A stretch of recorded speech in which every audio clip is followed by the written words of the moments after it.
वंदे मातरम। आज हम आत्मनिर्भर भारत के ऊपर बात करेंगे, क्योंकि नेशनल सोशलिस्ट पार्टी ये जो राष्ट्रीय समाजवादी पार्टी है, ये आत्मनिर्भर भारत, स्वदेशी भारत, समृद्ध भारत, स्वयं पूर्ण भारत, इसकी नींव के ऊपर ये खड़ी है। और नेशनल सोशलिस्ट पार्टी का ये एजेंडा जो है, ये भाई राजीव दीक्षित के विचारों के ऊपर आधारित है। राजीव दीक्षित जी के सपनों को साकार करने के लिए हमने ये पार्टी को बनाया है, उनसे प्रेरणा लेकर के बनाया है। पूरे देश के अंदर भाई जी के विचारों को मानने वाले 5 करोड़ लोग हैं, जो अपने जीवन में वो सारे विचारों को आत्मसात करके उनके ऊपर चलते हैं। तो ऐसे जो स्वदेशी के विचार है, भ्रष्टाचार मुक्त भारत के विचार है, पूरे जीरो टैक्स जोन भारत हो सकता है, समानतावादी भारत हो सकता है, इन विचारों के आधार पर जो उन्होंने नींव डाल के दी है, उसके ऊपर हमारी नेशनल सोशलिस्ट पार्टी काम कर रही है। और हम आत्मनिर्भरता की बात इसलिए छेड़ रहे हैं कि हाल ही में हमारे देश के प्रिय पंतप्रधान नरेंद्र भाई मोदी जी ने आत्मनिर्भर भारत बनाने की जो बात कही है, वो जरूर स्वागतार्ह है, लेकिन उनके विचारों में, उनके कार्यकलाप में, कार्यकृति में किसी भी तरीके से आत्मनिर्भर भारत की कोई छवि नजर नहीं आती। क्योंकि जब से 2014 में वो सत्ता में आए हैं, वहां से लेकर के अभी तक का हम प्रवास देखेंगे तो हमें ये देखने को मिलेगा कि नरेंद्र मोदी जी ने पूरा जो उनके आर्थिक उदारीकरण जो कांग्रेस ने लाया था, जो इस देश के लिए घातक था और घातक है, जो गैट करार है वो घातक है, ऐसे ऐसे विदेशी कानूनों में, विदेशीकरण और कर्जों में डुबा दिया। और उसके बाद में जो नरेंद्र भाई मोदी आए 2014 में, वहां पर भी हम देखेंगे अगर तो वो देखने को मिलेगा कि उन्होंने एफडीआई को पूरा 100% कर दिया। उसके बाद में अगर हम उनकी नीतियों को देखेंगे, पूरी तरह से विदेशीकरण की नीति है। जरूर उन्होंने पूरे दुनिया भर में घूम करके भारत की एक छवि बनाई, एक अच्छी विकसनशील देश के आगे जाकर के हम विकसित भारत कैसे हो सकते हैं, ये दिखाने की कोशिश जरूर की है। लेकिन भर भर के जो विदेशी कंपनियों को हमारे यहां लेकर के आए हैं, वो हम देखेंगे तो कहीं से भी हम आत्मनिर्भर भारत नहीं कहलाई जा सकते। यानी कि नरेंद्र मोदी जी के आने के बाद उन्होंने ये नहीं किया कि अमेरिका में जाकर, कहीं दूसरे रशिया में जाकर बसे हुए हमारे जो शास्त्रज्ञ है, हमारे जो साइंटिस्ट है, उनको वो लेकर के नहीं आए हैं, लेकिन वहां पर जाकर भाषणबाजी जरूर करके आए हैं। और वहां पे जाके वहां की जो कंपनियां हैं, उनको आकर्षित करने का काम उन्होंने किया है, जिसके वजह से भारत में बहुत सारे बड़ी संख्या में विदेशी कंपनियां आई है। वो टेक्नोलॉजी में आई है, साथ साथ में नॉन टेक्नोलॉजी प्रोडक्ट में भी वो हमारे देश में आई है और हमारे देश को बर्बाद करने पे तुली है। क्योंकि हमें टेक्नोलॉजी की जरूरत है, जरूर है, लेकिन टेक्नोलॉजी की जरूरत है वो 70 साल से है। तो नरेंद्र मोदी जी ने आने के बाद ऐसा क्या बदलाव किया कि टेक्नोलॉजी से निकल करके हम, यानी कि बाहरी देशों की कंपनियों की टेक्नोलॉजी से निकल करके हम हमारी स्वदेशी टेक्नोलॉजी की तरफ कुछ बढ़े हैं क्या? तो कुछ भी ऐसा नहीं हुआ है, यही हम देखते आए हैं। तो ये जो टेक्नोलॉजी अगर हमको हमारे यहाँ डेवलप करनी है, तो साइंटिस्टों को अच्छा वातावरण देना पड़ेगा। हमारे यहाँ के जो उद्योगपति है, उद्योजक है, स्वदेशी उद्योजक है, उनको अच्छा सा माहौल देना पड़ेगा। उनके जो सारे के सारे उनके जो सुविधाएं है, सहूलियतें है, तो वो सारे उनको मुहैया करा के देने पड़ेंगे। टैक्सेशन में सहूलियत देनी पड़ेगी, जमीन जो भी उनको लगता है, हर चीज में उनको, ताकि हमारे उद्योग जगत जो है वो सुदृढ़ हो सके और हमारे देश को एक स्वयं पूर्ण बलाढ्य भारत बना सके, विकसित भारत बना सके। लेकिन ये सारी चीजें हमें देखने को नहीं मिलती है। हम देखते हैं कि 65,000 करोड़ का जो रोड डेवलपमेंट का काम है, जो नागपुर से मुंबई जो होने वाला था, समृद्धि महामार्ग जिसे कहते हैं, वो उन्होंने चाइना को दे दिया। चाइना उसको बनाएगी। उसके बाद में हम देखेंगे तो हमारे यहाँ प्लेन जो है, विमान जो बनाते हमको चाहिए थे, उसको हमने जापान से खरीद लिया कई हजार करोड़ में। उसके बाद में हम देखेंगे कि राफेल लिया गया, उस फ्रांस से लिया गया, रशिया से कुछ बहुत सारे सामान लिए गए, अमेरिका से हम हवित्जर तोप लेके आए और बहुत सारी चीजें, क्षेपणास्त्र और वो सारी चीजें लेके आए। उसके साथ में हम हर चीज, हमने कि आज कोरोना की परिस्थिति है, भयंकर परिस्थिति है, ऐसी स्थिति में भी हम वेंटिलेटर हो चाहे पीपी, वो जो भी कुछ सामान है, वो दवाई हो, हर चीज चाइना से ला रहे हैं, अमेरिका से मंगा रहे हैं, इजराइल से मंगा रहे हैं। तो ये हमारी नीति जो है कहीं से भी आत्मनिर्भर भारत की ओर नहीं जाती। हम देखेंगे कि देवेंद्र फडणवीस जो महाराष्ट्र के मुख्यमंत्री थे उस टाइम पे 2014 के बाद में, तो उन्होंने पेप्सी कोका कोला की कंपनी कोकण के सावित्री नदी के ऊपर जो जगह है, वो सावित्री नदी के ऊपर वो बनाने के लिए उन्होंने परमिशन दे दी। वहां पे वो कंपनी का एस्टेब्लिशमेंट होना है, तो 500 करोड़ की कंपनी आके हमारे कुछ लोगों को वहां पे रोजगार देगी, हमारी जमीन होगी, हमारा पानी होगा, हमारी इलेक्ट्रिसिटी होगी, हमारे संसाधन होंगे, हमारा जो मनुष्य बल होगा, और हमें जहर पिला के वो नफेखोरी करेंगे और अपने देश में लेके जाएंगे। इससे क्या होता है, इससे हमारे देश के बहुत सारे नेताओं को नेतागिरी करने के लिए और राजनीति करने के लिए बहुत बड़े पैमाने पर कमीशन मिलता है। नहीं तो कोका कोला जैसी कंपनी को यहां पे लाके हमारे देश का आत्मनिर्भर भारत के रूप में पेश करना, या हमारा देश कैसे आत्मनिर्भर होगा, ये बहुत बड़ा सवाल है। इसी तरह से अगर हम देखेंगे तो बुलेट ट्रेन हो, चाहे वो जो पाइपलाइन में से 20 मिनट में मुंबई जाने के लिए जो देवेंद्र फडणवीस अमेरिका में बात करके आए हैं, वो जो भी कोई उनका जो यातायात के साधन हो, जो भी बना रहे, 3.5 लाख करोड़ का वो है प्रोजेक्ट है। ऐसे सारे प्रोजेक्ट हम विदेशियों को देते आ रहे हैं। मतलब सामान्य आदमी, आम आदमी को हम कहेंगे कि भाई तुम्हारे यहाँ पास में जो गिरहारक है उनसे ये खरीदो, या छोटा जो व्यावसायिक है, व्यापारी है, उससे छोटी छोटी चीजें खरीदो। ये और हमारे देश में स्वदेशी के को बढ़ावा मिलने के लिए जो चेन है वो हमें मजबूत करनी पड़ेगी, ताकि हम आत्मनिर्भर भारत बनेंगे। हमारे छोटे छोटे व्यावसायिकों को मदद मिलेगी। कैसे मिलेगी? विदेशियों की ताकत, विदेशियों की चेन इतनी बड़ी है कि एक अगर कोई पेप्सी कोका कोला के साथ अगर कोई विदेशी कोल्ड ड्रिंक्स आ जाए, या कोई लहर्स के जैसा आ जाए, कोई वहां पे कैडबरी आ जाए, कोई भी चॉकलेट आ जाए, तो भारत के आखिरी कोने तक वो पहुंच जाता है लॉन्चिंग में। इससे सोचिए कि हमारे प्रोडक्ट वहां पर क्यों नहीं पहुंच पाते? क्योंकि हमारे प्रोडक्ट को जो चेन है वो मिल नहीं पाती है। पूरे देश में कोने कोने में हमारे प्रोडक्ट नहीं पहुंच पाते हैं। वो स्थानीय कस्बों में ही वो सीमित करके रह जाते हैं। तो इसीलिए अगर चेन बनाना है, अगर आत्मनिर्भर भारत की ओर हमें बढ़ना है, तो पहले नरेंद्र मोदी जी आप समझ लो आत्मनिर्भर भारत क्या है। क्योंकि आत्मनिर्भर भारत तभी बनेगा जब हमारे देश के नेताओं को आत्मनिर्भर भारत पता होगा। क्योंकि आत्मनिर्भर भारत के लिए हमको पहले सेंट्रलाइजेशन जो है वो बंद करना पड़ेगा। हमारे जहां पहले से हजारों सालों से विकेंद्रित अर्थव्यवस्था थी। हम देखेंगे अगर सम्राट अशोक के उस दौरान देखेंगे, सम्राट अशोक का 2500 साल पहले का अगर कार्यकाल देखेंगे, वहां से लेके आज तक या उससे भी पहले अगर हम देखेंगे, तो खैबर खिंड के माध्यम से जो यूरोपियन राष्ट्र थे उस वक्त के, वहां उनके लोगों के साथ हमारे बहुत सारे व्यापारी संबंध होते थे। और वहां पर हमारे जो मसाला हो, हमारे तलम कापड़ हो, या हमारे औजारे हो, हमारा जो भी धातु उद्योग हो, उस बड़े पैमाने पर उधर व्यापार चलता था। और वहां पे डॉलर, आज जैसे डॉलर लिया जाता है पूरी दुनिया में, तो हम सोना लेते थे।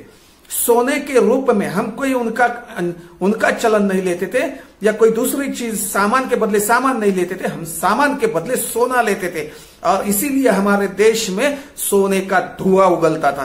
क्यों? क्योंकि हम उस वक्त से, मतलब हजारों साल पहले से हम विकसित राष्ट्र थे, हम आत्मनिर्भर थे, हम स्वदेशी स्वयंपूर्ण भारत थे। और दुनिया में एक जागतिक महासत्ता हम हजारों साल तक थे, क्योंकि हमारे यहां बेहतरीन से बेहतरीन चीजें बनती थी। क्योंकि हर गांव में, हर जगह जगह पर छोटे छोटे जो व्यावसायिक थे वो उद्योगपति के रूप में गांव गांव में बसे हुए थे। और अपना जो भी सुतार काम करने वाला था, लोहा काम करने वाला था, जो भी मिट्टी का काम करने वाला था, चाहे वो चमड़े का काम करने वाला था, चाहे वो किसी भी तरह के उद्योग, वो हर गांव गांव में वो बसे हुए थे और उनका उत्पादन वहां पे चलता था। और हमारे यहाँ रोजगार मतलब नौकरी की बात नहीं चलती थी, उद्योग की बात चलती थी, विकेंद्रित अर्थव्यवस्था थी। गांव में बिकता था, गांव में बनता था, गांव में बिकता था, बाद में जो बचेगा वो शहर में बिकता था, और जो कुछ बड़े व्यापारी है वो उसको खरीद करके बाहर देशों में भी जाके बेचते थे। मतलब हमारा देश बाहर देशों में भी बहुत सारा सामान जो है निर्यात करता था और उसके एवज में हमको सोना आता था। ऐसे हम आत्मनिर्भर भारत थे। तो वो चीज हमको लाने के लिए पहले हमको ये इस देश के अंदर जो भी सारी कंपनियां हैं जो नॉन टेक्नोलॉजी प्रोडक्ट में, मतलब हमको कैडबरी की जरूरत है क्या? नहीं, हम हमारे यहाँ सेंगदाने की चिक्की बना सकते हैं और पूरे देश में उसको वितरित कर सकते हैं। हमारे यहाँ कोका कोला की जरूरत है क्या? नहीं है। हमारे यहाँ हम आम का रस, नींबू का रस या फिर कोकम का रस, बहुत सारे फलों का रस बना करके हम हमारे देश में पूरे कोने कोने तक भेज सकते हैं। मतलब उनका सामान रख करके हमारे सामान की चेन बनाओ, हमारे सामान को लो, ये हो नहीं सकता। आप पर पहले नॉन टेक्नोलॉजी प्रोडक्ट को पूरी तरह से भारत से बाहर निकाल के फेंक दो, क्योंकि हमको उसकी जरूरत है। हम ये बात मानते हैं। एक बार आप एक काम करो, टेक्नोलॉजी को रखो, आप टेक्नोलॉजी को रखो जब तक हम टेक्नोलॉजी में स्वयं पूर्ण हो नहीं जाते। क्योंकि टेक्नोलॉजी में हम हो सकते हैं, लेकिन साइंटिस्टों को, यहाँ के आईआईटी इंजीनियरों को हमारी सरकार अच्छे से वातावरण मुहैया नहीं कराती। इसीलिए हम यहाँ पे हमारे देश में हम सॉफ्टवेयर में आगे बढ़ते हैं, लेकिन हार्डवेयर में हम आगे नहीं बढ़ते हैं, या किसी भी उत्पादन क्षेत्र में बेहतरीन चीजें बनाने में हम आगे नहीं बढ़ते। क्योंकि साइंटिस्ट जो है, बेहतरीन साइंटिस्ट जो है अमेरिका में जाके बसे, दूसरे देशों में जाके बसे, क्योंकि वहां पे उनको वातावरण भी है और सारी चीजें वहां मुहैया होती है। तो इसके लिए मोदी जी पहले एक काम कीजिए, अगर शुरुआत ही करनी है आपको आत्मनिर्भर भारत के लिए, तो पहले नॉन टेक्नोलॉजी प्रोडक्ट से पूरे देश को आजाद कर दो, विदेशी कंपनियों को बाहर फेंक दो, और उसके बाद में जैसे जैसे हम टेक्नोलॉजी में आगे बढ़ेंगे, उसके बाद में अब सारी टेक्नोलॉजी वाली कंपनियां, हमारे यहाँ क्या जरूरत, हमारे यहाँ टाटा है, अंबानी है, हमारे यहाँ गोदरेज है, बहुत सारे हमारे सीरम बनाने वाले इंस्टीट्यूट जो है वो हमारे देश के स्वदेशी उद्योग है। ऐसे कुछ गिने चुने उद्योग रह गए हैं। और ये मोदी जी बोलते हैं कि यहाँ के हमारे उद्योगों को आधार देंगे, व्यापारियों को आधार देंगे, छोटे तबके के छोटे उद्योगों को आधार देंगे। कहां से देंगे? आप तो चाइना से भर भर के कंपनियों को ला रहे हैं, लाने के लिए आकर्षित कर रहे हैं, विदेशी मुद्रा को आकर्षित कर रहे हैं। कहां से हमारी मुद्रा का उदात्तीकरण होगा? कहां से हमारी मुद्रा का वैल्यू बढ़ेगा? क्योंकि हम आज भी परावलंबित्व के ऊपर जी रहे हैं। आपने देश को सबसे ज्यादा परावलंबी बना दिया। भाई ये देशवासियों को समझने की बात है। बहुत सारे भाजपा के लोग रहेंगे, आरएसएस के लोग रहेंगे, उनको ये मेरी बात समझ में आती है, उनको पता चलती है, उनको अच्छा लगता है इन बातों को सुन के। इन बातों को अगर इम्प्लीमेंट कर दिया जाए तो सही में देश आगे बढ़ेगा, इस बात को वो मानते हैं। लेकिन राजनीतिक कारणों से वो वहां चिपके बैठे हैं, उनको मोदी जी का सुनना ही पड़ेगा। मुझे ये कहना है भाइयों, मेरे बहनों, मुझे ये कहना है आपके, देखो कौरव और पांडवों में दुर्योधन के साथ में द्रोणाचार्य थे, कृपाचार्य थे, उनके साथ में भीष्माचार्य थे, और बहुत सारे दिग्गज नेता थे। उनकी जैसे कुछ कमजोरियां थी कि भाई हमको यहाँ पे दुर्योधन के साथ, कौरव के साथ रुकना ही पड़ेगा, इसके लिए भाइयों के बीच ये सारे वरिष्ठ गण भी वहां एक अधर्म के साइड में खड़े रहे। आप भी वही कर रहे हो। विदेशीकरण की नीति को यहाँ पे जबरदस्ती लादना, विदेशी कंपनियों को हमारे सर के ऊपर बिठाना और सिर्फ हमें गुलामी की जंजीरों में बांध के रखना, रोजगार के साधनों के नाम के, रोजगार के नाम के ऊपर हमें गुलामी में बांधना, हमारा खच्चीकरण करना, नैतिक जो हमारा पुराना हजारों साल से चला आ रहा विकेंद्रित अर्थव्यवस्था को छोड़ के हम सेंट्रलाइजेशन को अपनाना, ये सारी चीजों को अब अगर हम छोड़ते हैं तो हम सही मायने में आत्मनिर्भर भारत बनेंगे। और मोदी जी, आपको अगर इतनी ही पैसे की जरूरत है, क्योंकि 20 लाख करोड़ आपके पास नहीं है भाई जी, आप बोल रहे हैं, नरेंद्र भाई मोदी आप बोल रहे हैं कि 20 लाख करोड़ का राहत पैकेज हम दे रहे हैं, लेकिन रिजर्व बैंक ने आपको पूरी तरह से मना कर दिया है। रिजर्व बैंक की उतनी कैपेसिटी नहीं है। रघुरामन राजन ने भी ये बात बताई है। हाँ, बड़े बड़े वित्त सचिव भी बता रहे हैं कि अगर रिजर्व बैंक को और ज्यादा सताया जाएगा, उनको अगर दबाव डाला जाएगा, तो इस देश का बैंकिंग व्यवस्था पूरी तरह से नष्ट हो जाएगी, पूरी तरह से धराशायी हो जाएगी। और हमारे लोगों के, आम लोगों को अब खाने के लाले पड़ गए हैं। मोदी जी, आप बोलते हैं कि आत्मनिर्भर भारत, स्मार्ट सिटी कहां गई आपकी? 100 स्मार्ट सिटी कहां गई, ये पहले बताइए। अभी शिवाजी महाराज का हमारा जो स्मारक है, छत्रपति शिवाजी महाराज का जो स्मारक है, वो बन के तैयार नहीं हो गया आपके वहां पे सरदार वल्लभ भाई पटेल का स्टैच्यू बन के, क्योंकि हमारे छत्रपति शिवाजी महाराज जो हमारे आराध्य दैवत है, उनका जो स्मारक है वो नहीं बनता है। बाबा साहेब आंबेडकर जो है, भारत रत्न डॉक्टर बाबा साहेब आंबेडकर का स्मारक नहीं बनता है। लेकिन कांग्रेस के एक नेता थे, हालांकि कांग्रेस के नेता होने के बावजूद उन्होंने देश के लिए जो कामगिरी की है बहुत अच्छी की है, सरदार वल्लभ भाई पटेल मानते।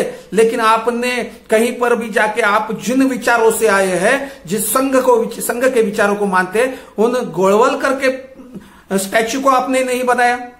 जिन गोलवलकर को आपके सरदार पटेल ने 18 महीने जेल में रखा था, उनका स्टैच्यू बनाया। गोलवलकर का स्टैच्यू नहीं बनाया आपने। डॉक्टर हेडगेवार का स्टैच्यू नहीं बनाया दुनिया भर में उसका उनका उदात्तीकरण करने के लिए। या फिर आपने आपके जो भारतीय जनता पार्टी के जो संस्थापक अध्यक्ष है, उनका स्टैच्यू नहीं बनाया आपने।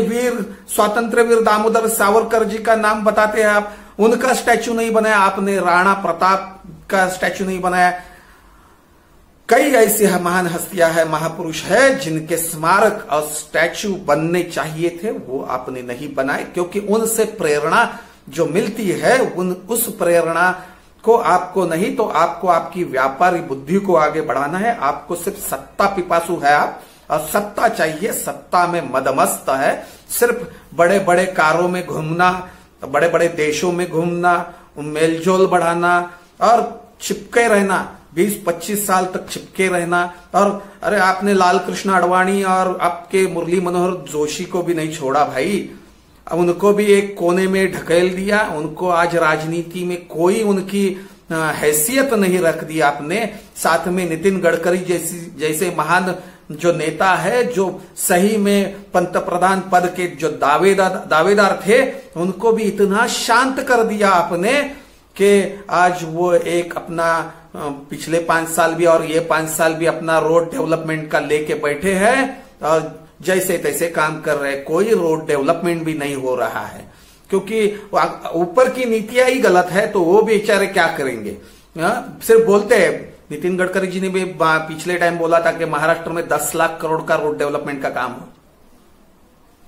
हो गया, लेकिन कहीं भी गांव में जाओ, शहरों में जाओ, कहीं भी जाओ, हाईवे पे जाओ, क्यों उन्होंने पिछली बार बनाया हुआ एक्सप्रेस हाईवे है, दुनिया भर के खड्डे है, क्रैश है, ऊंचा नीचा हो गया है। ये लोग तो क्या उसमें जो है पैसा तो लेते हैं लोगों से, गाड़ी वालों से पैसा लेते हैं, टोल लेते हैं, हर चीज के टैक्स लेते हैं, लेकिन उसको सुधार करने की बात नहीं करते, उसमें सुधार लाने की कोशिश नहीं करते। सिर्फ बड़े बड़े वादे करेंगे, बड़े बड़े 10 लाख करोड़, 20 लाख करोड़, ऐसे बड़े बड़े बात करें। 3.5 लाख करोड़ का उनका हाइपर लूप जो देवेंद्र फडणवीस मुंबई पुणे 20 किलोमीटर चलाने के लिए अभी कितनी क्या घाई विकास की हो रही है, क्या मालूम कि 20 मिनट में हमको मुंबई जाना है, 3.5 लाख करोड़ रुपया।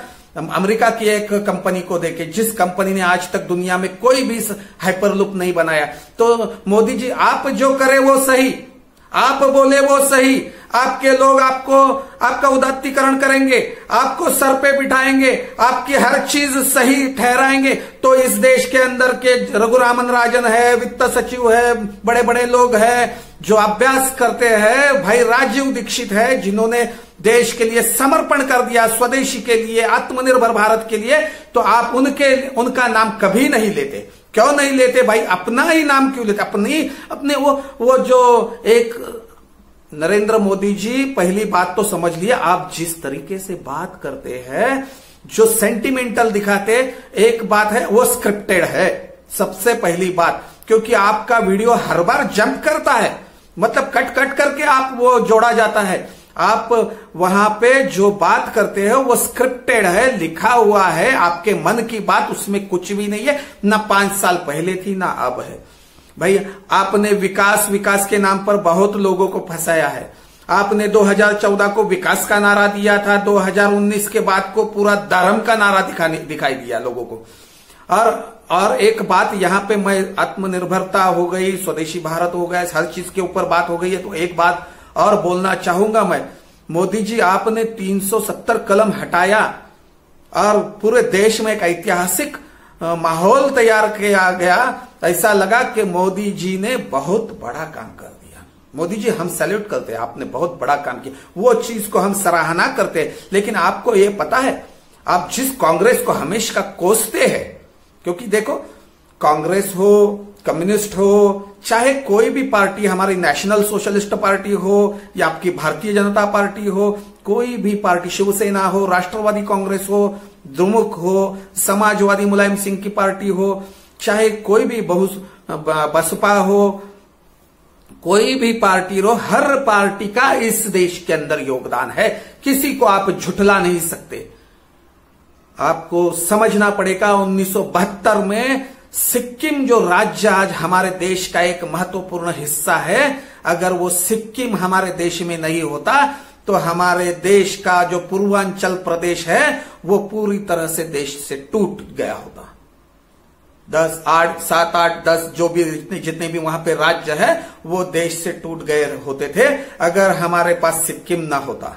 मतलब ये राजनैतिक शून्यता इंदिरा जी गांधी ने दिखाई थी, उस आयरन लेडी ने दिखाई थी। इंदिरा गांधी ने अगर सिक्किम को, भारत में सिक्किम एक अलग देश था, 1947 से लेकर 1972 तक सिक्किम एक अलग देश था, लेकिन अगर उसको हमारे देश में अगर सम्मिलित करके ना लिया होता, अगर हमारे देश में उसका विलीनीकरण अगर इंदिरा जी गांधी ने नहीं किया होता तो हमारे देश में आज पूर्वांचल के देश नहीं होते। इसके लिए कांग्रेस को आप पूरी तरह से झुठला नहीं सकते। उन्होंने, उनके कार्यकाल में अंबानी बने, उनके कार्यकाल में टाटा उद्योग खड़ा हो गया, उनके कार्यकाल में जो सॉफ्टवेयर उद्योग खड़ा हो गया, नंदन नीलेकणी जैसे बड़े बड़े सॉफ्टवेयर कंपनी उन्होंने खड़ा कर दिया, बहुत सारे उद्योग खड़े हो गए, बहुत सारा नुकसान भी हो गया देश का। लेकिन किसी को हर एक व्यक्ति का, आज भी अगर हम देखते हैं कोरोना की पार्श्वभूमि में, ये महान है, ये देश प्रेमी है, उसका काम बड़ा है, इसने अगर, अरे भाई इस देश के अंदर किसान भी उतना ही बड़ा है, उसका भी उतना ही योगदान है, कामगार का भी उतना ही योगदान है, उद्योगपतियों का भी उतना ही बड़ा योगदान है, आम आदमी जो काम करते हैं हर एक का उतना ही बड़ा, जो घर में बैठा आदमी है उसका भी उतना ही बड़ा योगदान है। अभी कोरोना के महामारी के चलते हम भी देशवासियों को ये कहना चाहेंगे, कोरोना में सुरक्षित रहो, सोशल डिस्टेंसिंग फॉलो करो। हालांकि कोरोना सच में है या नहीं, इसके ऊपर भी एक जांच समिति बिठानी पड़ेगी, या सिर्फ सर्दी खोखला और कफ हो गया तो ये लोग उठा के लेके जाते। कई बार ऐसा देखा गया है कि पहले पॉजिटिव आया, बाद में निगेटिव आया, तो डॉक्टर क्या नासमझ है, निर्बुद्ध है, उनको पहले पता नहीं चला। दूसरी बात, अगर कोरोना से हजारों लोग अपने घर पे जा रहे हैं ठीक होके, एक तरफ हमारे मोदी जी तो हर बार बोलते हैं अपने भाषण में कि अभी तक उसके ऊपर दुनिया भर में कहीं भी इलाज नहीं मिला है, तो इलाज नहीं मिला है तो क्या पैरासिटामोल खिला के लोग ठीक हो रहे, या कहीं जड़ी बूटी खिला के ठीक हो रहे? अभी बोल रहे आयुर्वेद से, वो तो आयुर्वेद से वो अगर ठीक होने वाले हैं कोरोना के रुग्ण, तो हम ये इजराइल में जो दवाई बनी, अमेरिका में बनी, ये बनी, क्यों बना रहे?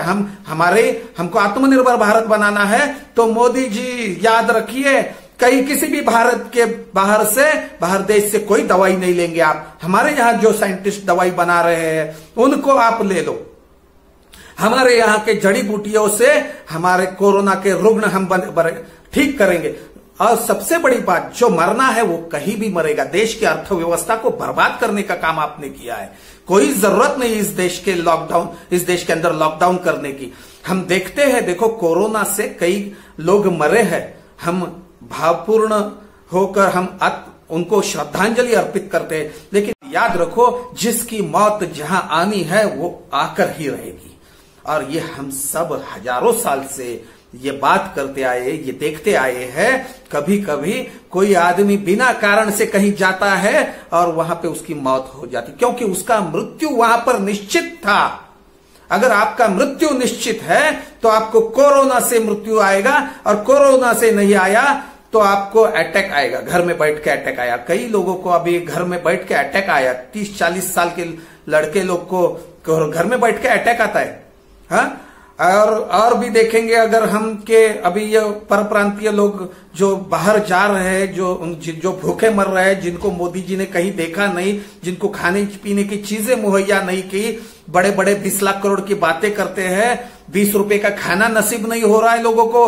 हाँ, 1,70,000 कोटी का राहत पैकेज पहले किया, राशन वालों ने गड़बड़ी की, घोटाले किए, सब इनके ही लोग हैं। हमारे साधु संतों को भी यही लोग मारते हैं और हमारे लोगों के ऊपर उसकी जिम्मेदारी डालते हैं। लोग ऐसा नहीं करते, वैसा नहीं करते, लोग जिम्मेदारी से नहीं रहते हैं, ये बात करते हैं। अभी सामाजिक सोशल वर्कर जो भी लोग हमारे देश में ये जो सामान मुहैया करा के दे रहे हैं, जो बांट रहे हैं, इनकी वजह से ये देश दुनिया खड़ी है, ये भारत खड़ा है। ये सामाजिक कार्यकर्ता जो अपने संवेदनशीलता को जगा के लोगों को अपने घर का सामान बांट रहे हैं, कहीं से ला के बांट रहे हैं, कल को उनके भी खाने के वादे होने वाले, उनको पता है, फिर भी वो लोग जाके अपने जो भी है 500, 1000, 2000 का सामान वहां बांट रहे हैं। जो जिम्मेदारी और अपनेपन का भाव दिखा रहे हैं, उनकी वजह से ये देश अभी तक टिका है। आप मोदी जी, आपकी वजह से नहीं टिका, क्योंकि आपका 1,70,000 करोड़ का सामान, जीवन आवश्यक वस्तु किसी को नहीं दिखाई दी। इसीलिए तो 2-4 दिन के बाद में लोगों को हाथ फैला के खड़ा होना पड़ा है। दूसरी बात, 1 महीना भी नहीं निकाल सकते लोग, ऐसी भारत में परिस्थिति है। लोग निकल के अपने गांव की तरफ जा रहे हैं। अभी गांव की तरफ जाएंगे तो रोड हो, गांव हो, यहां हो, वहां हो, सब तरफ वो कोरोना फैलने वाला है। पहली बात मैं करता हूं, कोरोना है कि नहीं पता नहीं, उसके ऊपर बहुत बड़ी जांच कमेटी बिठानी पड़ेगी, क्योंकि वो लोग ठीक कैसे होते हैं, और ठीक होते हैं तो वो कोरोना नहीं है मेरे भाइयों। अभी दुनिया भर में जो हुआ है वो सारे ठंडे मौसम के प्रदेश है, वहां पे हुआ है। कई ब्राजील में या नीचे जो विषुववृत्तीय प्रदेश है वहां पे वो चीज को ज्यादा नहीं हुआ है, ज्यादा उसका प्रादुर्भाव नहीं है। हमारे देश में अगर विदेशी लोगों को लेके नमस्ते ट्रंप नहीं किया गया होता तो इस देश में कोरोना का नामो निशान नहीं होता। नमस्ते ट्रंप के अंदर वो हजारों करोड़ रुपया खर्चा हो गया, वो खर्चा करने दो, मोदी जी को आदत है, तो वो खर्चा करेंगे, इवेंटीकरण करेंगे, जाहिरात करेंगे, वो तो खर्चा करने की उनको आदत है। लेकिन कोरोना की परिस्थिति में जब जागतिक महामारी घोषित हो गई है दुनिया भर में, तब जाके मोदी जी नमस्ते ट्रंप करते हैं। विदेशों से लोग वहां भरपूर बड़े पैमाने पर आते हैं, उसकी वजह से हो गया। मुंबई में कोई आंदोलन चल रहा है एनआरसी का या कैप का, इसकी वजह से नहीं हो गया। कई अभी तबलीगी को ये लोग नाम रखते हैं, तबलीगी इनको अभी दिखाई दिए, पिछले 5 साल या पिछले 50, 60, 70 साल से इनको तबलीगी नहीं दिखे।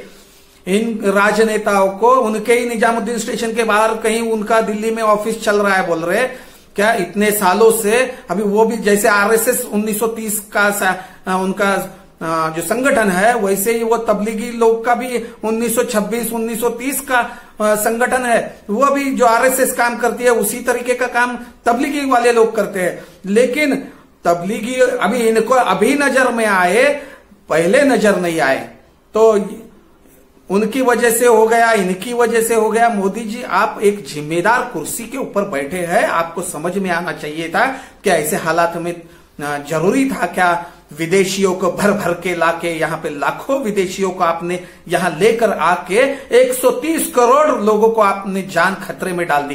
क्यों? क्योंकि आपके राष्ट्रीय स्वयं संघ के लोगों को जो आज तक चड्डी पहन के वो कहीं सामाजिक काम करते हुए नहीं दिखे, वो कोरोना के टाइम पे वो सब तरफ मदद करते दिख रहे हैं। एक नॉन रजिस्टर्ड संगठन है जो आज तक नहीं दिखा, वो कोरोना के टाइम में लोगों को मदद करते और चीजें मुहैया कराते दिखा है। मुझे तो समझ में नहीं आता कि ये जो नॉन रजिस्टर्ड संगठन है, इनके पास पैसा कहां से आया। रजिस्टर्ड संगठन है तो इनको ऑडिट कराना पड़ता था, इनको सारी चीजें दिखानी पड़ती थी। नॉन रजिस्टर्ड संगठन को अगर देणगी आती है, कहीं से सामान आ रहा है, तो उनको भी दिखाना पड़ेगा। तो अगर नॉन रजिस्टर्ड संगठन है, इनको पैसा कहां से आया, 1-1 लाख पैकेट बांटने के लिए पैसा कहां से आया, इस बात की भी जांच होनी चाहिए। और मोदी जी, आप भारतीय जनता पार्टी के हैं, मुझे नहीं लगता कि आप 130 करोड़ जनता के लोग हैं, जनता के मुखिया है, ऐसा मुझे कहीं से भी नहीं लगता। क्योंकि आज भी आप भाजपा का ही काम कर रहे हैं, भाजपा के ही भाषण दे रहे हैं। मुझे लगता है मोदी जी, आप 130 करोड़ भारतवासियों के पहले बनिए, पहले एक पार्टी के ना होके पूरे देश के बनिए। आत्मनिर्भर भारत को समझिए, विकेंद्रित अर्थव्यवस्था को समझिए, भाई राजीव दीक्षित जी के महान कार्य को समझिए, उनका नाम लीजिए। उनकी वजह से आप ये जो बात कर रहे हैं ना, पहले 15 लाख रुपया देने की भी बात कही थी, वो राजीव दीक्षित का था। अभिमन्यु की तरह अभिमन्यु को अंदर जाना पता था, चक्रव्यूह में बाहर आना पता नहीं था। उसी तरीके से आपको पता नहीं है, राजीव दीक्षित बोल के गए 15 लाख दे सकते हैं, आपने वो बात कर दी, लेकिन कैसा देना है आपको पता नहीं है। और पता है भी तो आप देने वाले नहीं है, उतनी आपकी मानसिकता नहीं है। कोई जनधन या इस देश में आपने बहुत बड़ा खड़ा नहीं किया, जिसके वजह से गरीबी, अगर जनधन की वजह से इस देश में बहुत बड़ा काम हो गया रहता था, तो लोगों को रोड के ऊपर आके भीख नहीं मांगनी पड़ती थी। मोदी जी याद रखिए, आप जो कहते हैं चूल्हा चौका और ये आप जो भी मोबाइल जो जाम क्या बोलते हैं आप, जो जनधन और जो भी आपके मोबाइल है, जाम कुछ बनाया है, कोई लोकल फोकल बोल रहे हैं, ये लोकल को आप लोकल ही रखोगे और विदेशी कंपनियों को भर भर के लाने वाले उनको आप बड़ा करोगे। सिर्फ धुल फेंक रहे हैं। 20 लाख करोड़ कहीं से भी आपके पास नहीं है, क्योंकि देश की जो साल का बजट है 20 लाख करोड़ का होता है, और उसके अंदर 16-17 लाख कहीं से पूरे देश से टैक्सेशन से यहां से वहां से आता है। 3-4 लाख हर साल आपको कर्जा लेके निकालना पड़ता है, और इस देश में व्यवस्था इस तरीके से चलती है। आप कहां से 20 लाख करोड़ खड़ा करेंगे? आपको पहले की योजनाएं पूरी करने के लिए आपके पास पैसा नहीं है, ना रिजर्व बैंक दे सकती है। भाई मैं आपको सुझाव दूंगा, भारत के 130 करोड़ लोगों, सुन लो मेरी बात। है पैसा है, बहुत सारा पैसा। इन नेताओं को निचोड़ लो, इन नेताओं को खाली करो, इनकी सारी संपत्ति जब्त। ये मीर जाफरी के औलाद के लोग हैं जो गद्दार थे, इस देश के ऊपर आक्रमण करता थे, जो मंदिरों को लूटने की बात करते। मंदिर का पैसा धर्म के काम के लिए है, ना आपके आपके जैसे भ्रष्टाचारी जिसमें आदर्श घोटाला किया, और न जाने कितने कई कांग्रेस के घोटाले हैं, हम गिनवा सकते हैं। ऐसे सिंचन घोटाले किए, ऐसे घोटाले का पैसा आपके जेब से पहले निकलना चाहिए, बाद में मंदिर की बात करेंगे, बाद में मंदिर के पैसे से धर्म की बात करेंगे। पहले अपने भ्रष्टाचार किए हुए लाखों करोड़ों अरबों रुपए स्विस बैंकों में पड़े हैं, जिनको भाई राजीव दीक्षित में, जब वो भारत स्वाभिमान के महासचिव थे, वो टाइम पे 80,000 नामों की लिस्ट बना करके रामदेव बाबा के भारत स्वाभिमान के दफ्तर में छोड़ दिया है। और शायद हो सकता है कि उसी की वजह से भाई राजीव दीक्षित की मौत हुई हो। भाई राजीव दीक्षित को बिना पोस्टमार्टम के उनका अंतिम संस्कार कराया गया, क्योंकि उनको डर था कहीं अपनी पोल न खोल जाए और उनका मृत्यु का सही जो कारण है वो लोगों के सामने ना आ जाए। तो पहले हम चाहते हैं कि वो भाई राजीव दीक्षित जी के जो मारेकरी थे उनको ढूंढा जाए, फिर उस फाइलों को ढूंढा जाए। मोदी जी, इतना पैसा आएगा मोदी जी कि इस देश में सोने की सड़कें बनेंगी, इस देश में अत्याधुनिक सेवा सुविधा वाले जो रुग्णालय है, जो दवाखाने हैं, वो बनेंगे। मोदी जी, बड़े बड़े यूनिवर्सिटी बनेंगे, टॉप के यूनिवर्सिटी बनेंगे, जो आईआईटी को भी मात देंगे। ऐसे ऐसे यूनिवर्सिटी बनेंगे और इस देश का सारा कर्जा भी माफ हो जाएगा मोदी जी। और इस देश में जो चाहे कैपिटल टैक्स हो, इनकम टैक्स हो, जीएसटी हो, पीएसटी हो, और घर का टैक्स हो, नगर पालिका का टैक्स हो, चाहे कोई भी स्टेट का टैक्स हो, पेट्रोल में मिलाए हुए आपके टैक्स हो, चाहे इलेक्ट्रिसिटी बिल में मिलाए हुए आपके टैक्स हो, कोई भी टैक्स देने की जरूरत नहीं है मोदी जी। कोई भी टैक्स आपको लेने की जरूरत नहीं है। उस पैसे में ये कोरोना का संकट भी निकल जाएगा, वो 20 लाख करोड़ भी आएगा। आत्मनिर्भर भारत के लिए आपको यूज कर सकते हो, हर गांव गांव के लिए आप यूज कर सकते हो, ग्राम पंचायत के लिए आप यूज कर सकते हो, सही मायने में वो कर सकते हो आप मोदी जी। लेकिन आपके अंदर वो निर्णय लेने का क्षमता होनी चाहिए। अभी आपके सत्ता में देख रहे हैं हम, तो आपके आगे तो कोई भी नहीं है।